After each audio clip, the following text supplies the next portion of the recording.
বিশ্বের সতর্ক দৃষ্টির সামনেই গাজায় গণহত্যা চালিয়েছে ইসরায়েল।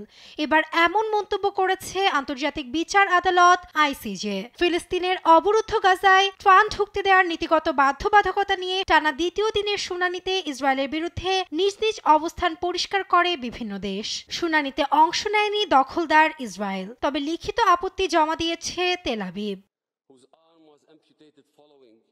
এদিন গাজায় ইসরায়েলের বর্বরতার তীব্র নিন্দা জানিয়ে আদালতে কঠোর ভাষায় বিবৃতি দেন সৌদি আরবের প্রতিনিধি মোহাম্মদ সৌদ আল নাসের। জানান, গাজায় ইসরায়েলি আগ্রাসন আন্তর্জাতিক আইনের স্পষ্ট লঙ্ঘন। নিন্দা জানায় মিশরও। এছাড়াও জাতিসংঘের ফিলিস্তিনি সহায়তা সংস্থা UNRW এর কার্যক্রমকে ইসরায়েল বাধাগ্রস্ত করছে বলে অভিযোগ তোলা হয়।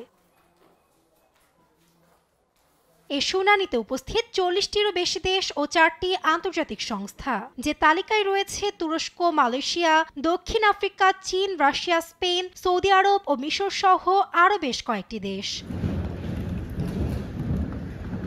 সোমবার ইসরায়েলের পররাষ্ট্র মন্ত্রণালয়ের সংবাদ সম্মেলনে এ শুনানিকে সার্কাস হিসেবে উল্লেখ করেন ইসরায়েলের পররাষ্ট্রমন্ত্রী গিডিওন শার। জানান, ইসরায়েল ফিলিস্তিন সংঘাত আদালতে নিষ্পত্তি হবে না। ইসরায়েল এই সার্কাসে অংশ না নেয়ার সিদ্ধান্ত নিয়েছে। ইসরায়েলকে হয়রানি করার লক্ষ্যে তারা অপচেষ্টা চালাচ্ছে। আত্মরক্ষার অধিকার থেকেও বঞ্চিত করা হচ্ছে।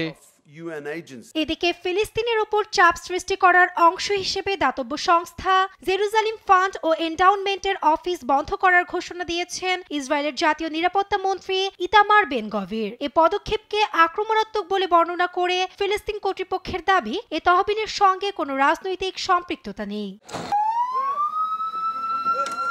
গাজায় 50 দিনেরও বেশি সময় ধরে বন্ধ ত্রাণ সহায়তা অনুপ্রবেশ। এদিকে সোমবার গাজা জুড়ে ইসরায়েলি হামলায় প্রাণ হারিয়েছেন বেশ কয়েকজন ফিলিস্তিনি।